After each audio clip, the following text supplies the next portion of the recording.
1 minute before we actually want to start, but you're all ready, so I guess we're ready to hear what's going to happen next. And what's going to happen next is we're going to have an interview between Jane McGonigal, who's to my right, Jane, and Manish Agrawala, who's to my left. And actually, they're both to my left, but I have to stand. And so there we go. And I'm going to do the introductions here. My name is Greg Niemeyer. I'm a professor from UC Berkeley who's on sabbatical at Stanford.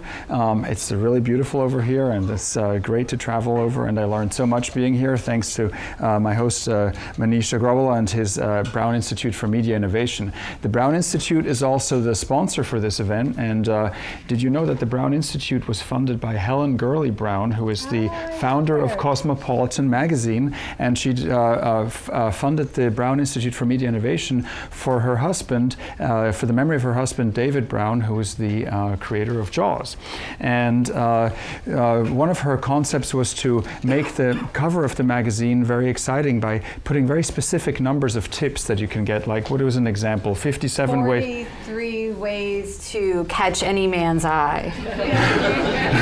That's right, yeah. And it's not 42 or 40 or something, it's 43. And that specificity made the cover and the purchase of the magazine urgent. And what we're going to make urgent today is a discourse about media innovation, which means what kind of media do we need today in order to understand how to live in the world as it presents today. Because we constantly need to adjust our media to really capture the essence of what's going on around us, to better understand the world and make better sense of the world. Or if I may say, yes. 13 things you have literally never heard anyone say about virtual, augmented, or alternate reality. Yes, so 13 top things. Now, to continue, just with Manish, Manish is a MacArthur Fellow and MacArthur Genius and a programmer and developer, and he's a deep systems thinker, and he analyzes various systems, anything from maps to how to build an IKEA piece of furniture, how to make videography work better, how to make a video practically edit itself, and he extracts rules from human behaviors and then tries to turn them into systems for computers to emulate so that humans can free up their time and do more flexible and dynamic things with their time. And it's very compelling practice and always inspiring. And Manish is going to interview Jane McGonigal, who's the author of books like Reality is Broken and How Games Can Fix It, and also Super Better, which I have a copy of right here. Jane is a graduate of UC Berkeley, and she actually studied in performance studies and mostly in performance studies, actually. And performance studies typically is concerned with how people perform, but in this particular case, she saw games as performance and used sort of the theory of performance studies as a key into understanding what actually happens when we engage. And many of us engage today with each other in a spontaneous alternate reality game that was very much inspired by the type of thinking that Jane had explored. In early games she developed, including I Love Bees, which was an amazing game that launched the Halo, the video game, and many other games of that sort. Since she has gone on to become a consultant for actually a futurist with the Institute for the Future, and develop many games for clients like the World Bank. And she's taking this question of how games can make us not only better people, but also better communities very, very seriously, because there's a lot at stake. And she didn't even shy away from creating a game that helped affect the vote, perhaps, of the presidential election with a version of Pokemon Go called Swing Voter Go, which is a beautiful title and beautiful concept. And it almost worked, right? Almost worked. The stakes were very, very high. And we now have a whole new complex reality for which we need to design new games which will allow us to engage with each other and perhaps configure new kinds of communities and new kinds of ways of interacting that are more inclusive and productive than the model that is given. So with that, I think we have a sense of what's going on. Again, to my left, Manish, to my right, Jane, and we're going to have a beautiful interview. So please welcome Jane and Manish. Should we test our mics? Are we microphoned up? I think we're all good. He's giving us a thumbs up. Perfect. So, well, you told me just before we started that you brought a game with you. So I have brought a game with me. Maybe we should open with that. We should do it. Yeah. So I thought one way to just start the conversation today is to demo my thinking about why putting games in real life is a good idea. So I thought I'd do for you an old school version of augmented reality. We're not going to augment it with our mobile phones or with glasses, but with a very old technology. And I need a couple of people who want to play this game, and there are some skill sets required.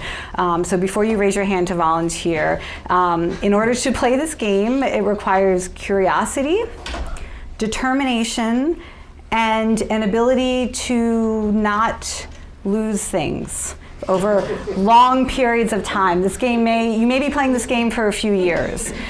So is there anybody who would like to start to play a game that you may be playing for a few years? Okay, the two women with the pastel colored hair. It's like, I couldn't imagine anybody better for the occasion, so come on up. And then you need to close your eyes when you get to the front, and I will enlist the rest of you as my co-conspirators. Please don't look. And if for some reason they are not able to effectively play this game, I will ask you in the audience to help them out.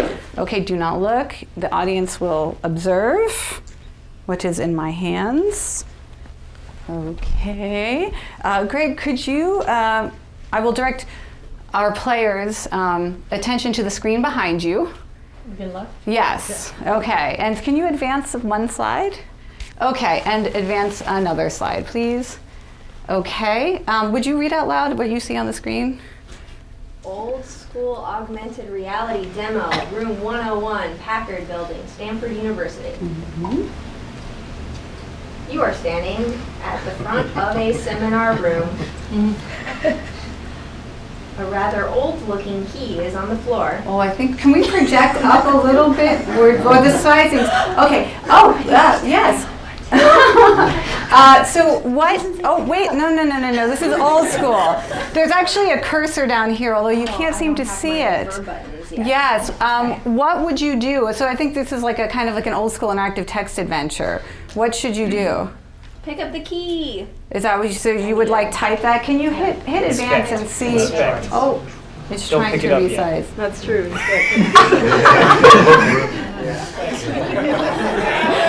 The alternate reality has begun. Okay, let's undo that. Okay, so for some reason we can't see the bottom, but that's fine. Hit advance and see what happens. Nothing. Nothing, you can't see. Okay, you have now typed in get key, so go ahead and you may do that. Okay, let's see what happens next. Okay, keep going. Okay, we're still in the same room. Okay. Would you please continue to read your little text adventure here? You are holding an old key. A woman standing near you looks on with interest. What do you want to type next? Talk to women. Oh, okay, great. Well, let me tell you about the key that you hold in your hand. This is an old key. In the olden days, you'll notice the key part, it's not quite as specific as key parts are today. So a single key could actually open hundreds of different locks if you happened to have been, find a lock similar to the manufacturer of your key. So the quest that I would like to present you with is to carry this key with you at all times for the rest of your life until you find something that it can unlock. And there are many objects, they will be old objects around the world that this key may unlock. When you find something that it unlocks, please take a little video of yourself unlocking it and send it to me. My email address is on the next screen somewhere. Oh. No. It's doing stuff. Anyway, send me the video and then I will give you the next object in your next quest. And if I'm deceased, my children will carry on the tradition for me. Their names are Tilden and Sibley, so you will look for them if I am no longer with you to give you your next quest. That's my email address. And that is, you are now playing the game. Good luck. I feel like we need theme music. Do do do do do do do do do do do do do do do. There you go. Okay. Can I explain slightly about? Okay. Yes, please. So, I actually started a project. I think it was 2006 6 or 7 or 5, I can't remember, called the Latchkey Project, where you could like ask me for a key, and I would give you some cryptic information about where that key might have originated, and then you would wear it around your neck until you found the thing that it opened. And people did that for a while, and some people found things that it opened.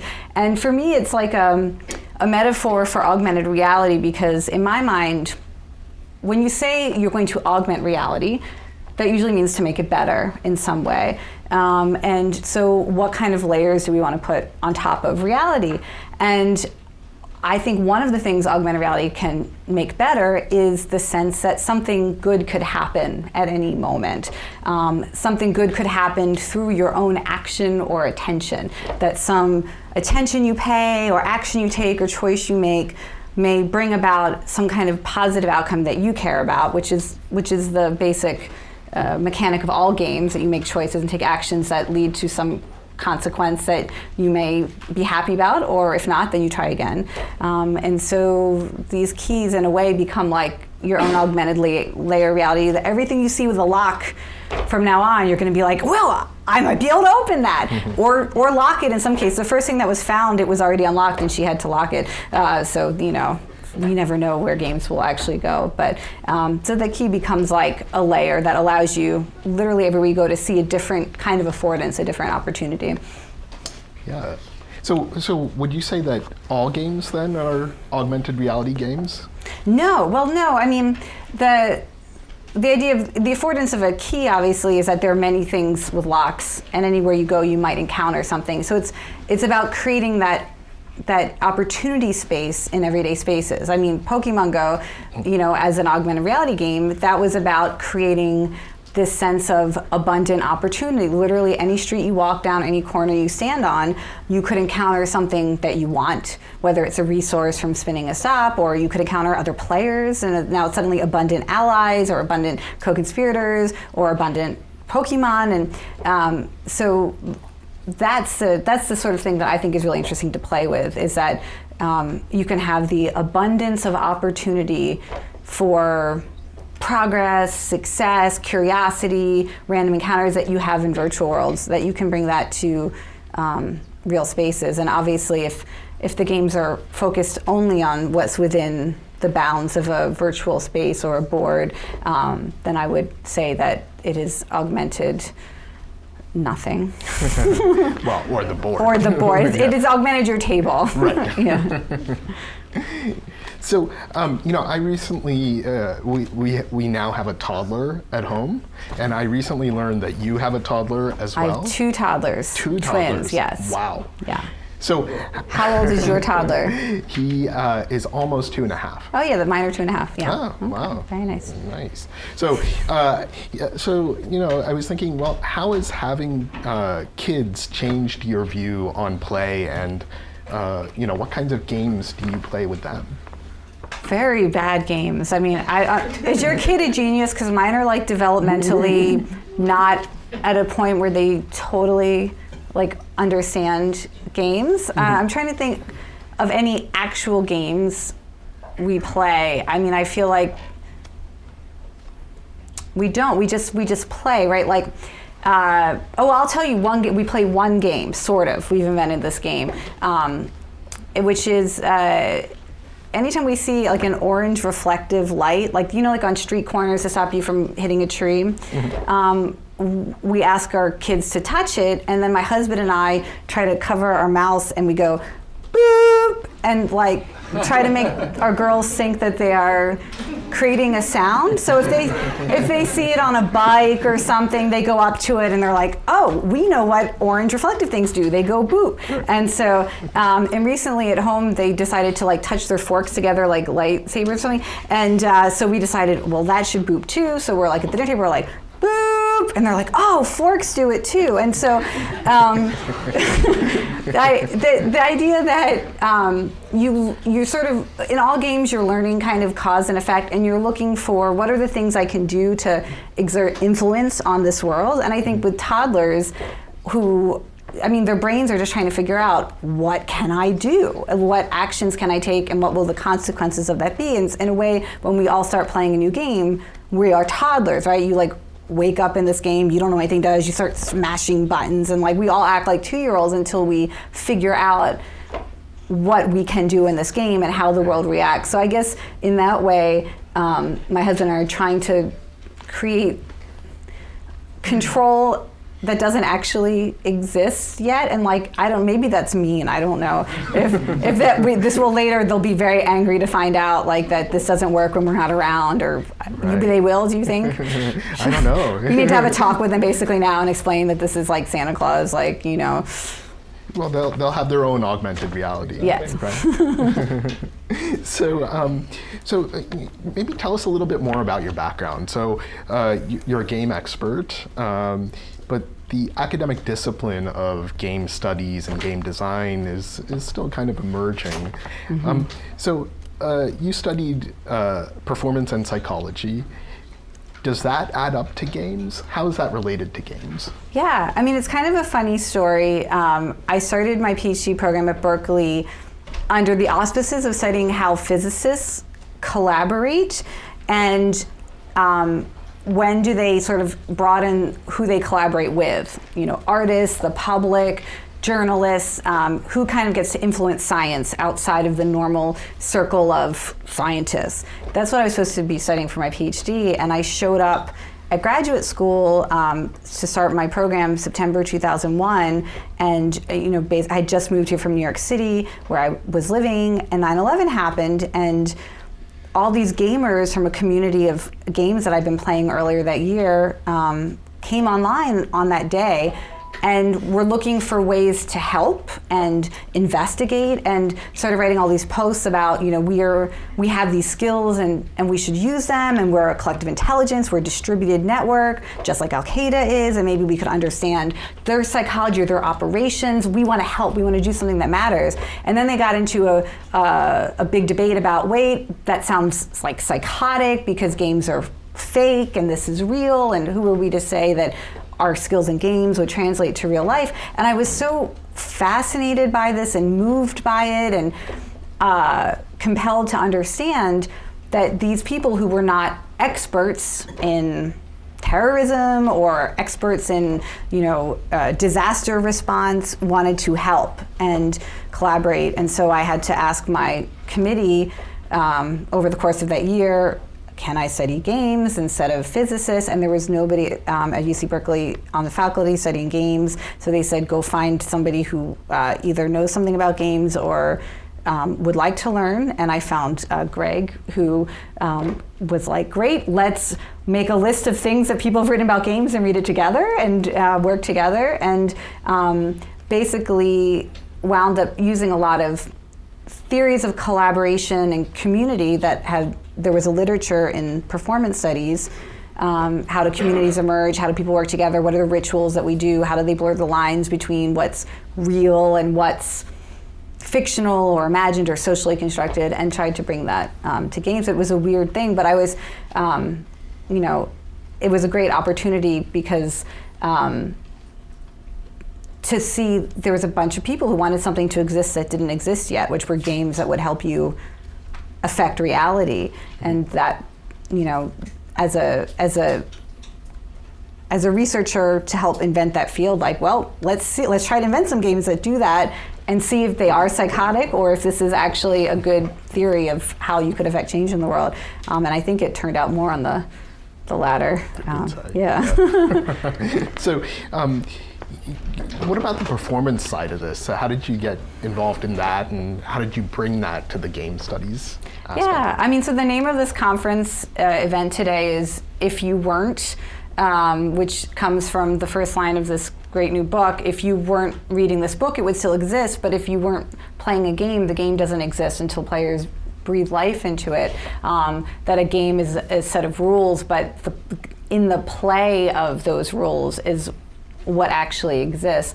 And so there is an aspect of performance that you don't just make a game and then have it exist as an art object or as an intellectual object, but that you need to bring people, and that depending on what they do and how they perform the game, it feels very different. You could have 2 people play a game and it feels very cooperative and lovely, and 2 other people play it and it feels like cutthroat and competitive, and it brings out a different range of emotions, and that every person brings their own unique experiences and ways of viewing the world and ways of valuing different types of emotions and different outcomes and different social experiences, and so that you can have one game and an infinite number of experiences and possibilities, but it requires performing it to find out what those are. Yeah. Yeah. So, you know, in a way, all games are performances, would you say?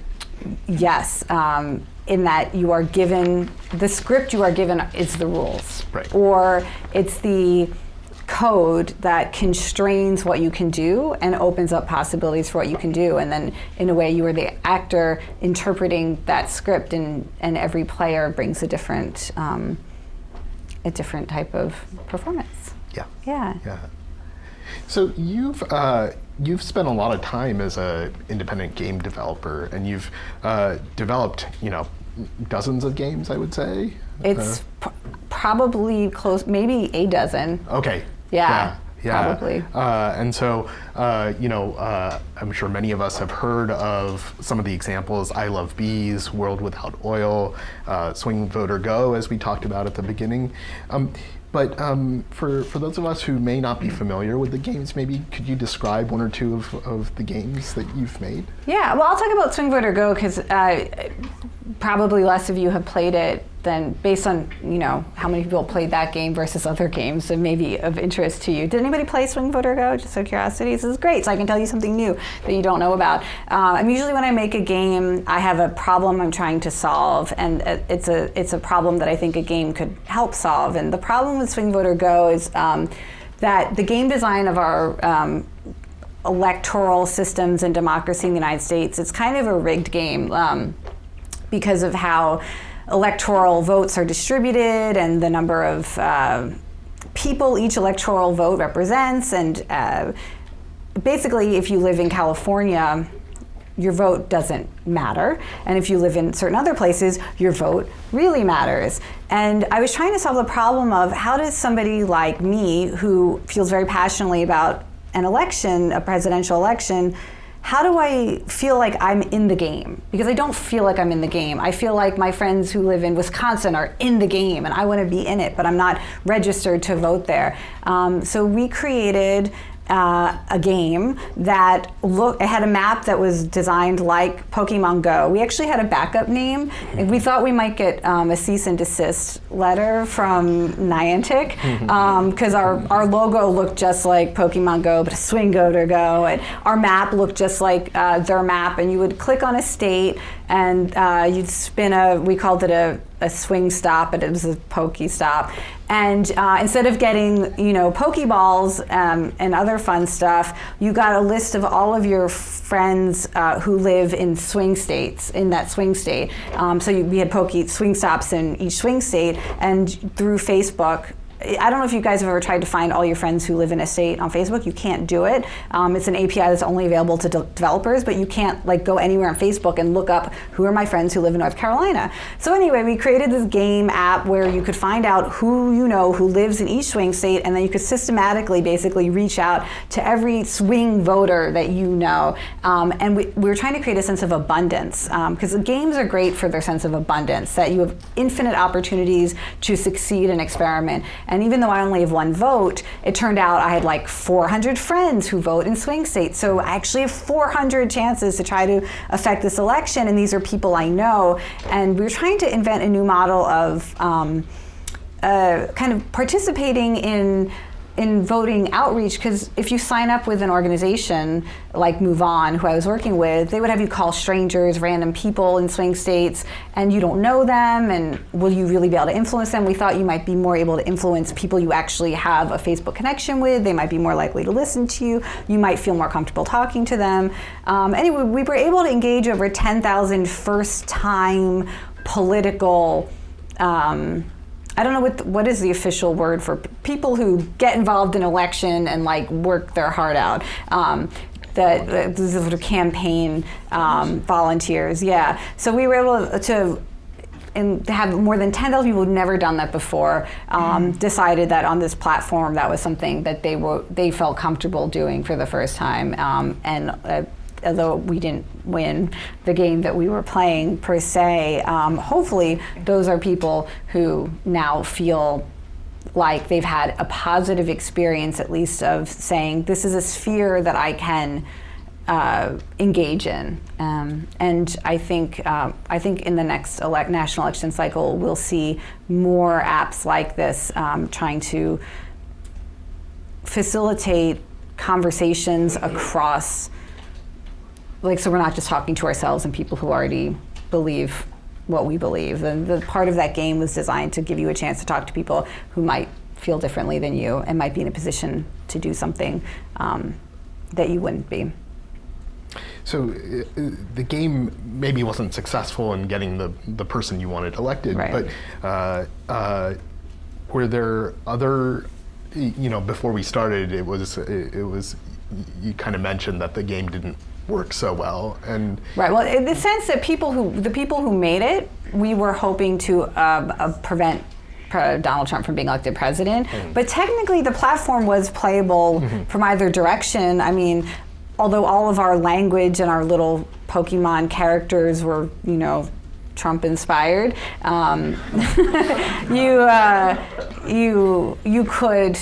you could still play it from the direction. So maybe we were successful. Maybe those 10,000 players were trying to Trump, and we totally did it. Yes. I have a new perspective. So, so would you call that an alternate reality game? Yeah, I mean, what I guess I would call that an alternate reality game. I've shifted the language that I use in recent years to talking about things being gameful.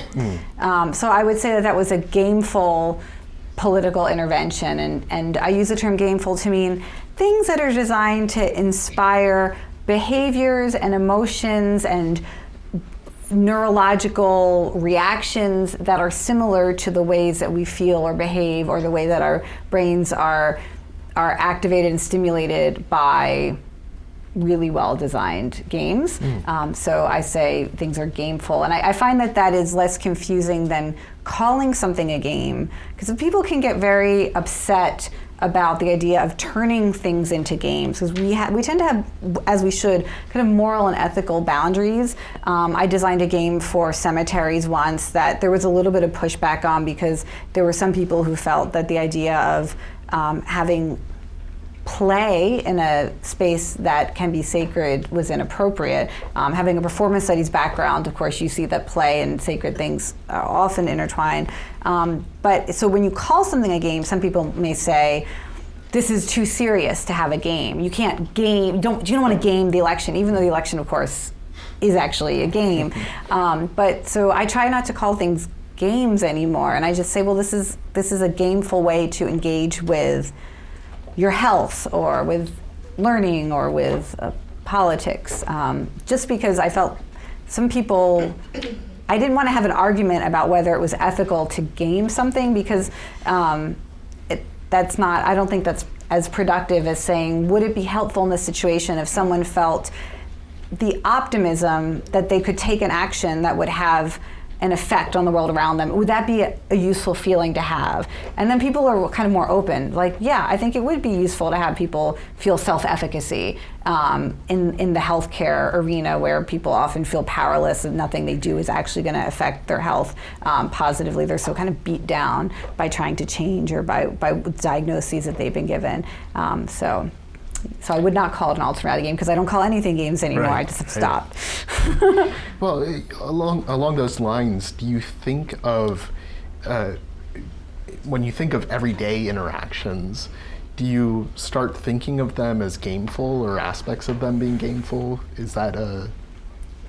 You mean well, only when I'm trying to solve a problem, Yeah. I guess. Okay. If there's a problem, I will often turn to game design or game psychology and look for a way to see if I can solve it. Right. I'm not like trying to game every interaction with people for some reason. I'm trying to think if there's like a problem I've tried to solve. Well, I can.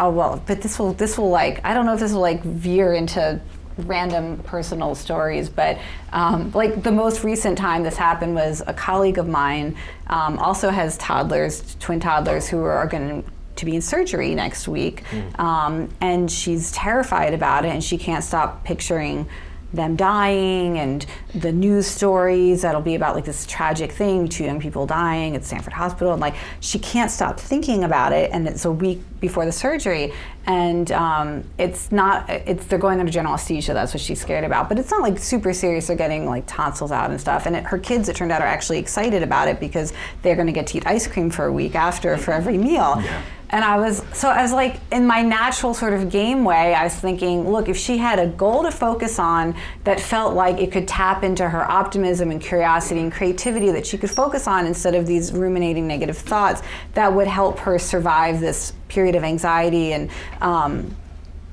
really incredible negative stress.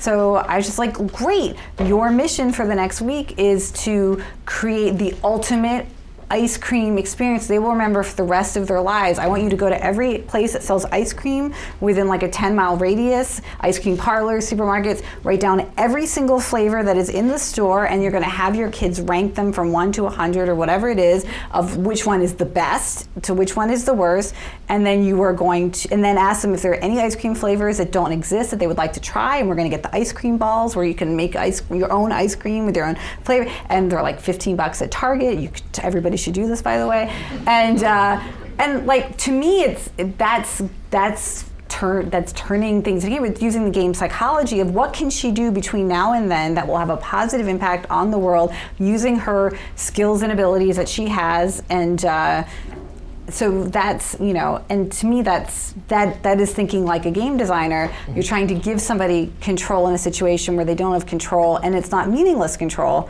It's control that could actually make it a positive outcome. She'll feel better. She'll have less negative anxiety and these negative ruminations, and so she can take better care of her kids. And her kids will have this like amazing experience after and be like, our mom like had us rank 100 ice cream flavors, and then we had like 20 of them in our fridge, and we ate them, and then we ran, it's, anyway. Yeah, so solving problems in a gameful way.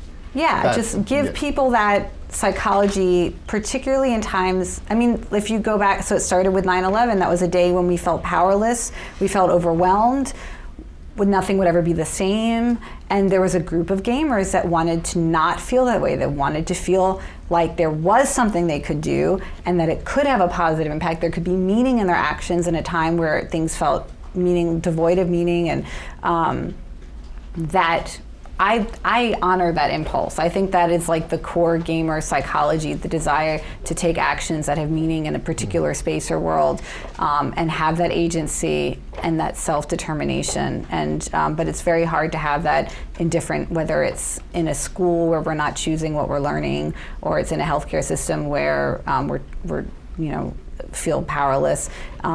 Anyway, yeah. So putting on your psychology hat for a moment, one of the things about games is that we see a large variety of behaviors when people play games. Games can often bring out their best behaviors, but it can also bring out some pretty negative, bad behaviors as well. Bad games bring out bad behaviors is what I like to say, which is, although there are some game communities where the games are pretty well-designed games and people still tend to act like jerks, which we can talk about the science behind that.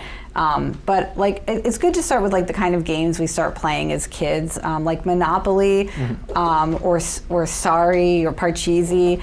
People are like, why do I always hate my siblings more after I play one of these classic board games? Is because they're really badly designed games, in the sense of Monopoly is totally unbalanced. When somebody starts winning, there's no way to come back. There's no like luck mechanism or rebalancing mechanism like in Mario Kart, where you can get something and suddenly everything changes and you're back in the lead. And then you're forced to just keep playing even though you know you're gonna lose, and the resentment festers. And in Sorry, the only way to win is to like take away something someone else has by sending them back to the start. It's like, what a horrible design for a game. Like literally the only way to play that game well is to laugh at somebody else, like stealing someone else's progress. And so, and then people act terribly, and it's always parents are like, shouldn't we have board game night instead of video game night? And absolutely not, unless you're playing Pandemic or other really great cooperative board games, because those games are designed for just to bring out the wrong emotions. And so I think, generally speaking, most video games bring out really interesting positive qualities like perseverance and grit. I get into conversations sometimes about some of the more controversial aspects of the industry, like the freemium economic model, where they design levels that are so intentionally frustrating or hard that they will hope to entice you to spend money to get extra lives or power-ups. But it turns out that only roughly 3% of people actually spend money to overcome these obstacles, and the other 97% of us will just accept failing 250 times until we do it on our own. And I love that. I think that kind of grit and perseverance is like a really great character trait to develop, and the ingenuity we have to do by consulting, other players and YouTube videos and Wikipedia, or whatever, not Wikipedia, but wiki articles. It brings out an interesting kind of social collaboration system. Anyway, I don't know where we were going with that, but even the things that are like somewhat people sometimes have ethical issues with, if you actually look what gamers are doing, I think the games are generally building really good character strengths, unless you're mostly playing competitive, aggressively contented games against people you don't know online, in which case you tend to get testosterone poisoning, which there's a chapter in my book about this, and if you spend all your time trying to beat strangers on the internet, it tends to jack up your testosterone and make you a little more moody and aggressive and have less empathy for people you perceive as weaker than you, which is why you do get some online game communities where like it's just negative, it's unpleasant. So don't spend all your time trying to beat strangers online if the game is really aggressively contented. Like online Scrabble, it's fine. Yeah. People can get competitive with online Scrabble. Yeah. Right? I'm really not into competitive games. Like I don't really think I've designed any competitive games. Most of the games that I design, either everybody has to work together, or there's a win condition that can be achieved by all. There's no scarcity. And that was one of the things I liked about Pokemon Go. It's kind of interesting if you look at what's worked over the past year about that game and what's sort of fallen apart. The abundant aspects of it, the non-zero sum aspects of it, like the fact that there could be a Snorlax over there and every single one of us could get it, that we are not competing with each other for this one Pokemon.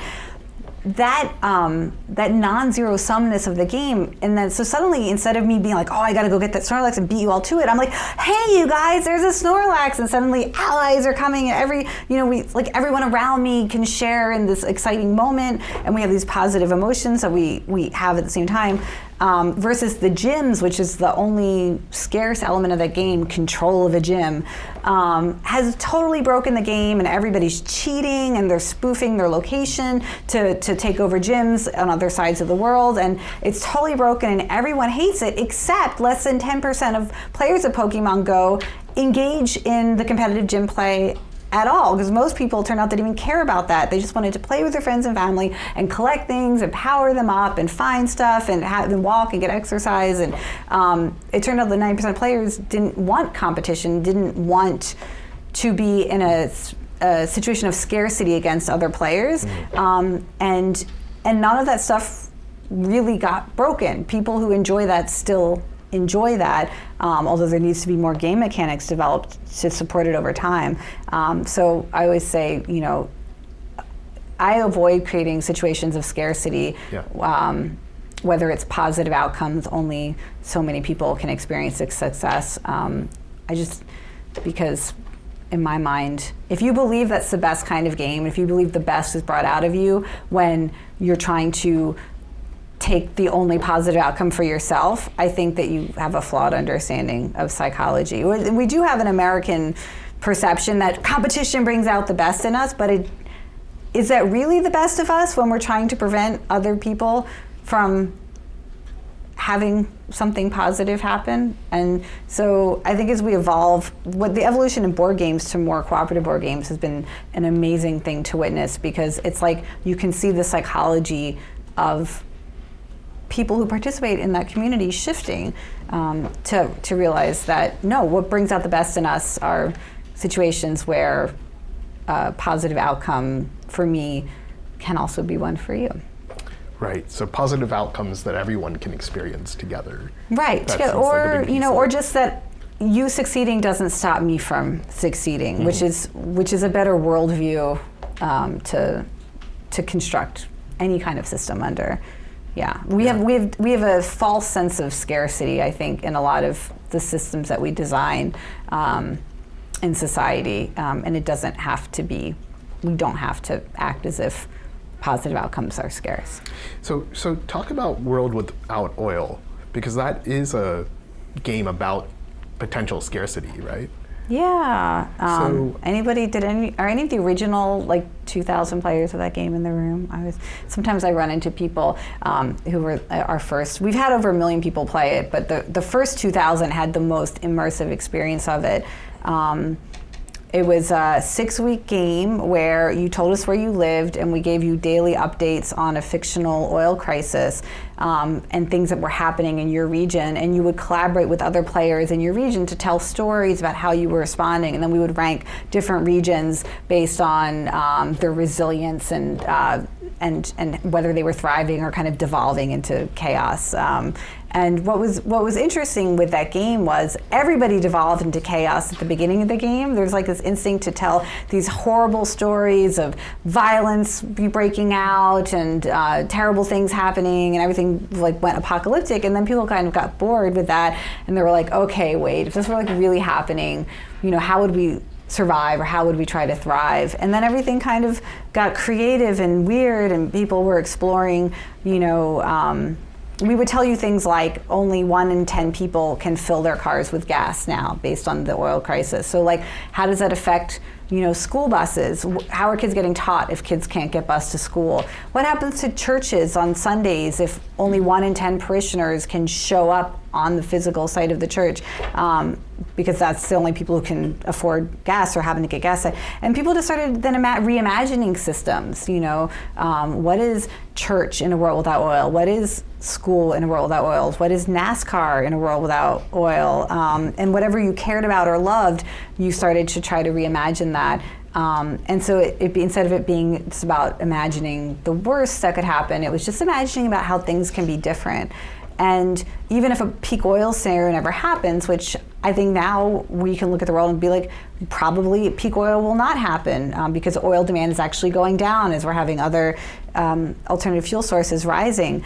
But the ability to have imagined that things could be different, to see your favorite institutions or your ways of life changing and adapting, that kind of psychological flexibility is really important. It allows you to innovate. It allows you to be resilient when things are changing around you. It increases your creativity, your ability to make personal changes.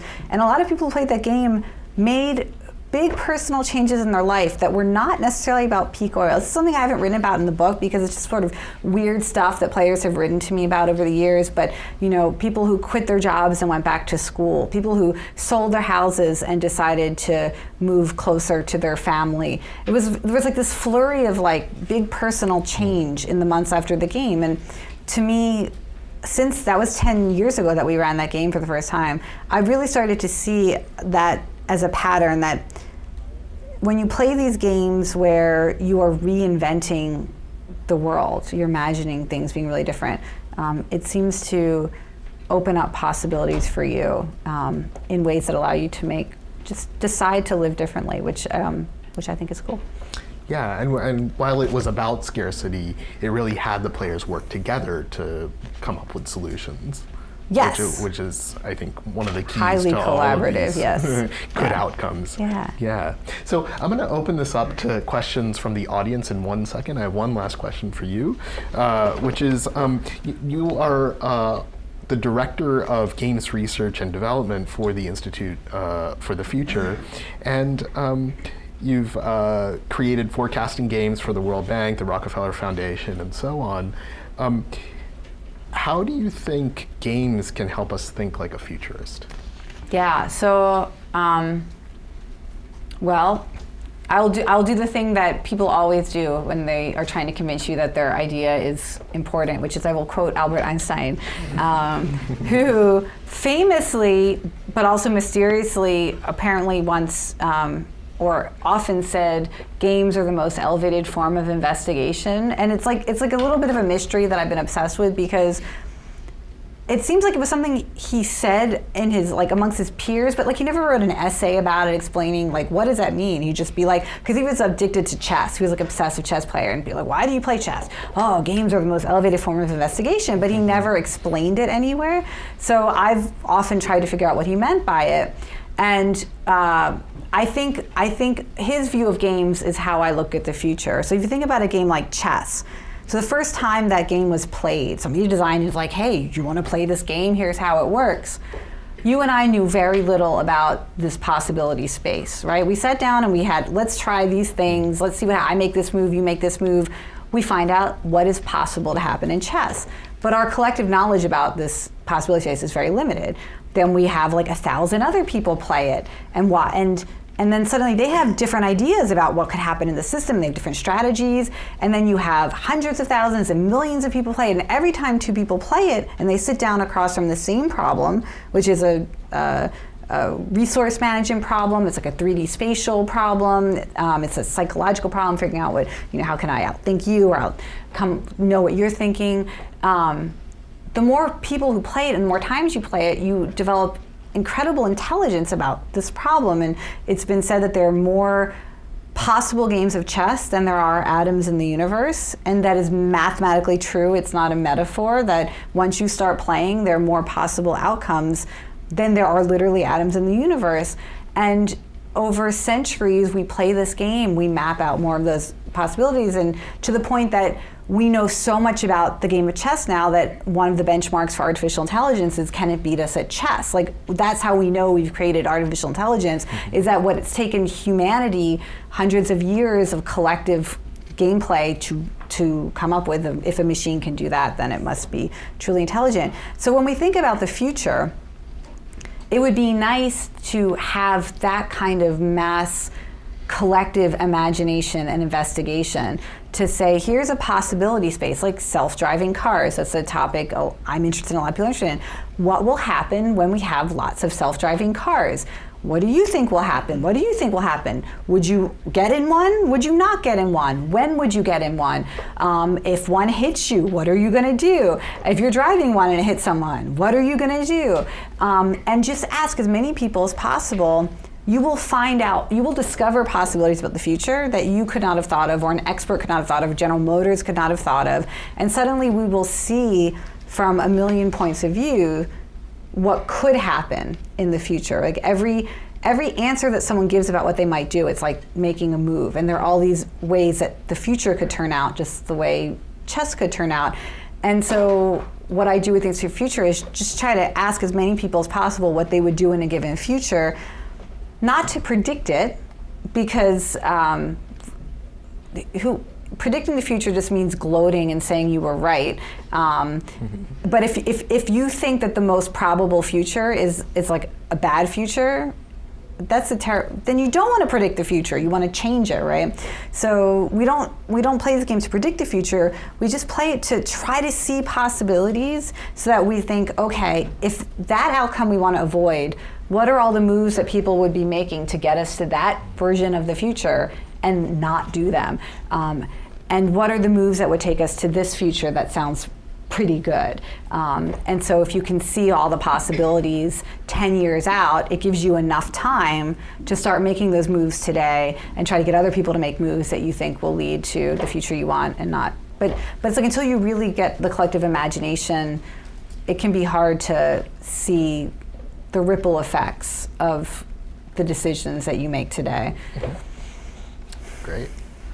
All right, I want to open it up for questions. So, by the way, can I plug just really quickly? Yes. I'm teaching a class at Stanford starting in a few weeks called How to Think Like a Futurist. It's a continuing studies class, which means literally anyone who can come to Stanford can take it. And registration just opened online yesterday. So you don't have to be a Stanford student. You can be one, but you don't have to be. And it's a 5-week class meeting Monday nights. Cool. And we're going to talk about how to imagine the future together. Perfect. All right, question. So let's start over here. Yeah. Are you familiar with Jonathan Blow? He made Braid and The Rightness. Yeah. Do you have any thoughts about his games and him as his ideas? Yeah. Repeat the question. The question was about a particular game designer named Jonathan Blow, who's made some really intellectually challenging and aesthetically courageous indie video games. Braid is probably the best known. I mean, the things that he and I are interested in are very different, right? I mean, my main interest always has been, what does a game do to the player in terms of creating opportunities to use different strengths or develop different strengths. And so my interest in a game like Braid, which is a very hard puzzle game, is about what did it sort of compel people, what the strengths did it compel people to use. Braid was an interesting game because oftentimes people would play Braid and then they would watch someone else play it. Like I would play it and then I'd have my husband play it and I'd watch him try to figure out the same puzzles, and I would feel like proud when he figured it out, or if I could help him, I would, and I'd feel proud that I got to help him. And so I'm interested in that aspect of his work, that he makes things that are very hard, and that creates a kind of social opportunity for people to teach and share and help each other, even though it's a single player game. It kind of exposes one aspect of gamer culture, which is that even in single player games, these are very collective experiences that are collective knowledge about the game and how to succeed in it. We're constantly sharing it with people, whether it's the people we teach to play the games that we know how to play, or whether there's online communities that we're uploading our walkthroughs to.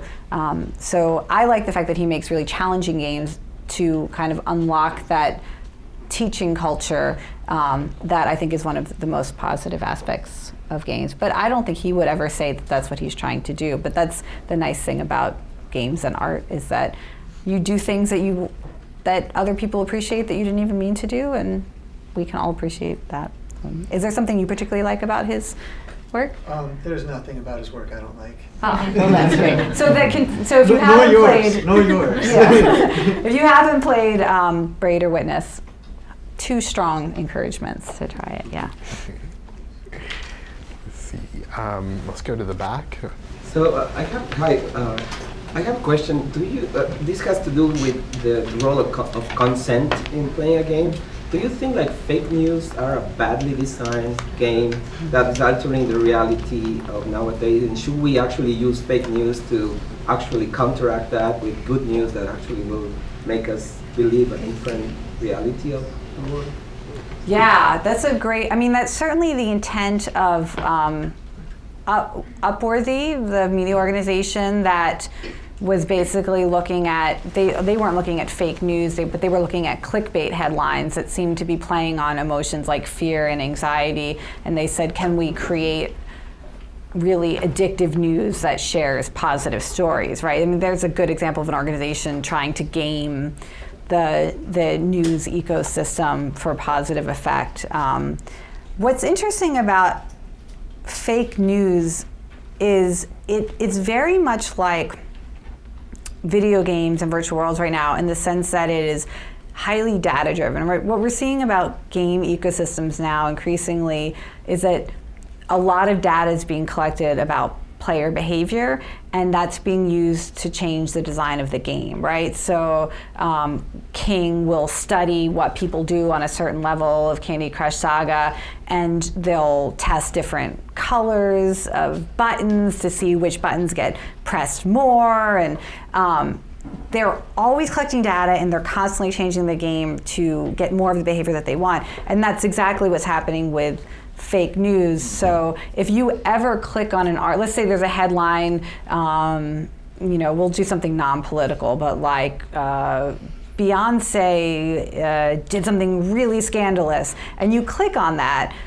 this system remembers that you clicked on something that was about Beyonce and it was about scandal. So now it's going to create two pieces of information about you that it's going to try to test. It thinks you like pop stars, like maybe Beyonce particularly. It thinks you like scandals. So it's going to throw in news stories that are about scandals. Maybe it'll throw you news stories about Beyonce, and it'll see what you click on. Maybe it will learn that you just like any scandal. Now it's going to try to use that to its advantage. It's going to send you news stories, scandals about certain politicians that it wants you to think negatively about, and it'll just start making it. But that's what's happening in this ecosystem. It's very personalized, data-driven, and every action you take affects what it does. And to me, that's, it's frankly, it's pretty alarming now. I think really, I used to just kind of click on things and be like, I don't think that's right. I'm going to click on it anyway because I'm like, what are they talking about? But now I realize that clicking on that is going to change the internet's profiling of me.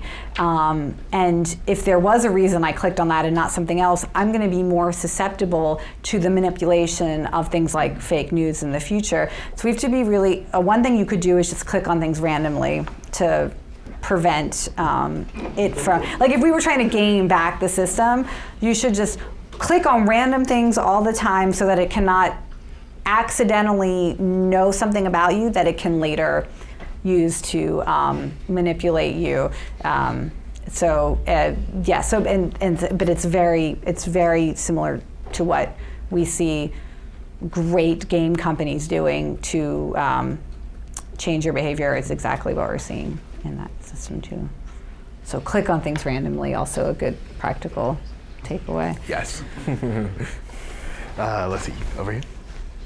My question is about balancing content with play. So if you're grappling with a problem that might require a certain amount of background knowledge or information for the player, especially if it's like, so for example, if you're thinking about World Without Oil, if there's a certain amount of information that the person needs to know, but you also want to balance that with engagement and like sustained play over time. How do you, and I think that this is I'm studying learning design, and I think that this is a big issue with ed tech and education games too, is like there's this plethora of content that in your head you think you need to be delivering to a learner, but at the same time you want them to be engaged and returning to your game over time. And so I'm wondering like how that's balanced in a way that's still fun and interesting for a player. Yeah, that's a great question. And so I'll maybe try to answer it by explaining sort of decision-making design process that I did around an educational project, which is called Evoke, which was with the World Bank Institute, the learning arm of the World Bank. They had created a content module around social entrepreneurship skills, and they were hoping to reach high school and college age, not necessarily enrolled in college, but college age people in sub-Saharan Africa. And so they'd created this incredible, like they'd come up with 21 skills that every social entrepreneur needed to know, and then here's all the content. And they wanted to deliver that through mobile phone experiences and games. And they came to me and were like, how do we get all of this content into a game? Because when we've tried to do it as like a regular, like just online or text-based class, they literally had in 2 years 20 people get through the whole experience. It was not happening. What I suggested to them is what I would often suggest to people, which is that games are not necessarily great content delivery platforms. If somebody wants to be good at a game, they will go consume content somewhere else to improve their sort of resources or strategy, right? But I don't try to get a lot of content into a game. What we did with Evoke was we asked ourselves, what does somebody need to feel to increase their likelihood of experimenting with social entrepreneurship. So what do they need to feel about themselves? What do they need to believe about themselves? And what resources could we give someone to make them more likely to be successful if they tried this?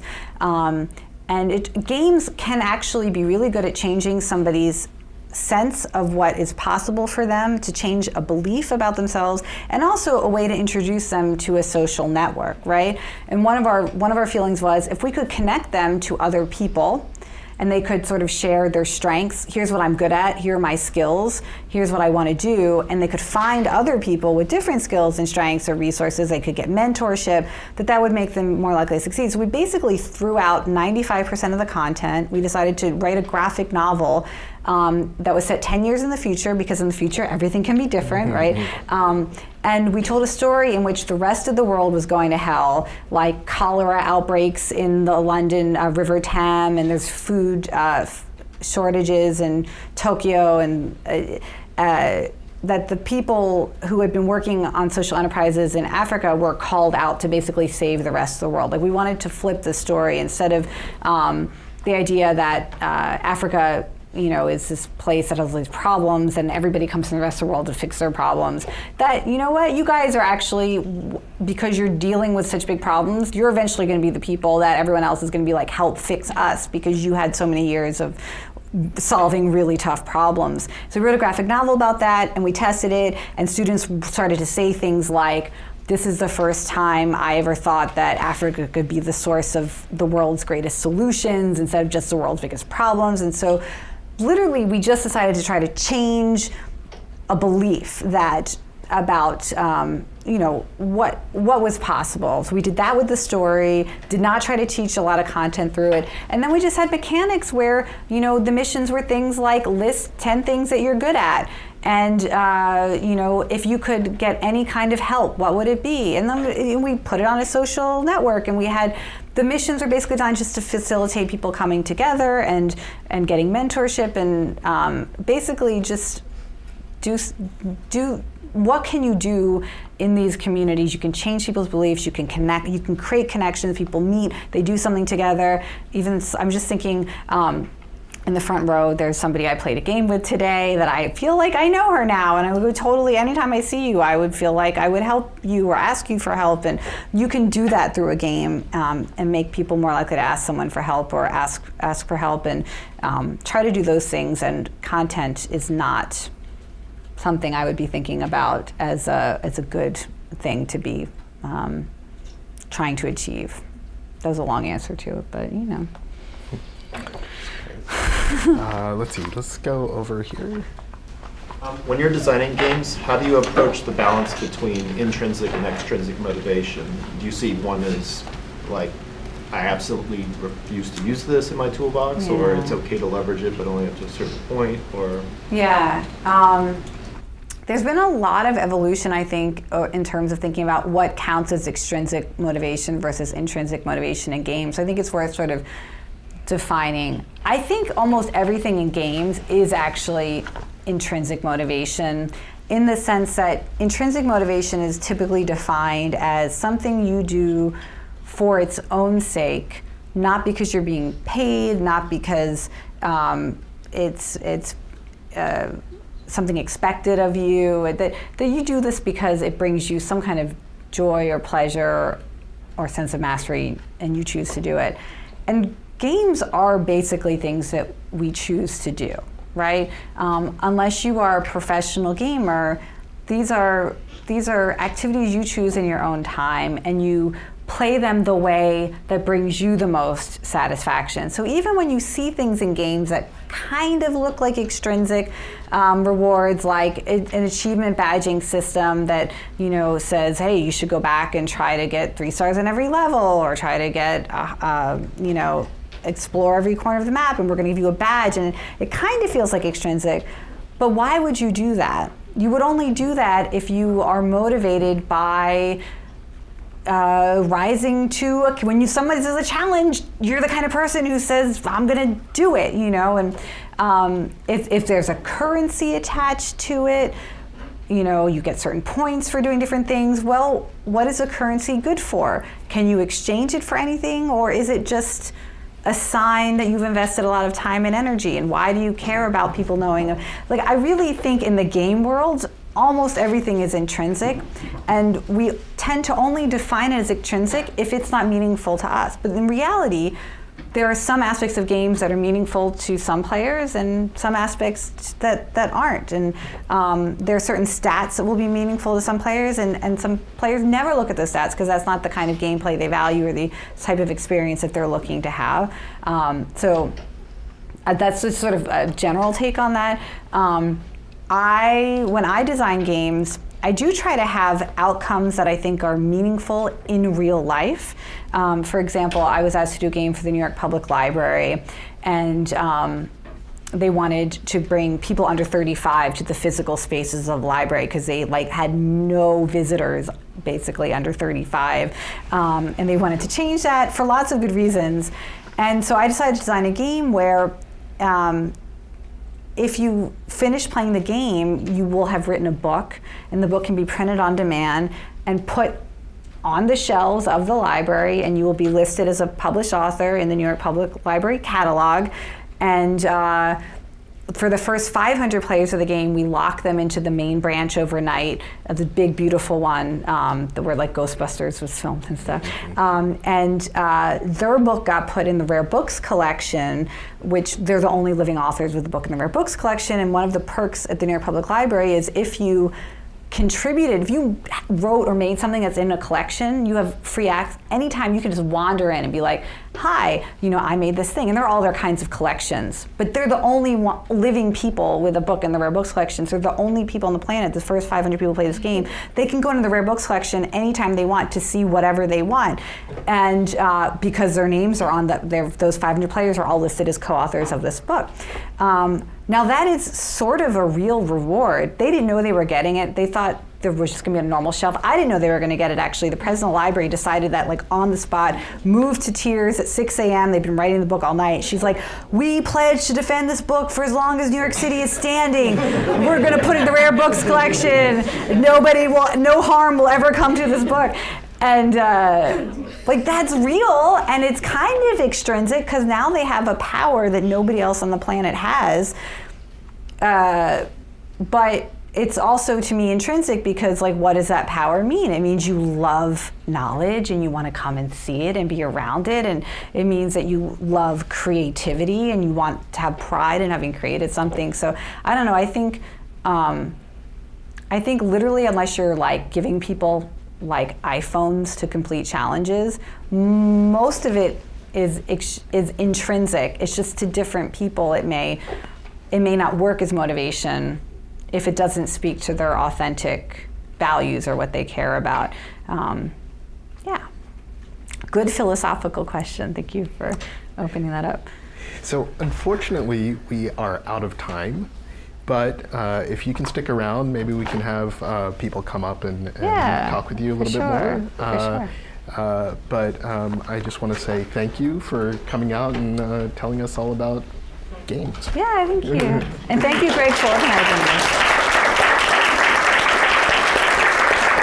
Yes, thank you so much for coming. I just want to acknowledge Antero Garcia, who's helped create the book, that helped create the content. So together, I think we had a beautiful day, and I feel so inspired and so grateful that you could join us, and Manish, that you could host us. And it's a rare co-production of the Brown Institute and the School of Education, which you represent. And there's so much more to learn, and let's do it together. So thanks for coming, and have a great afternoon.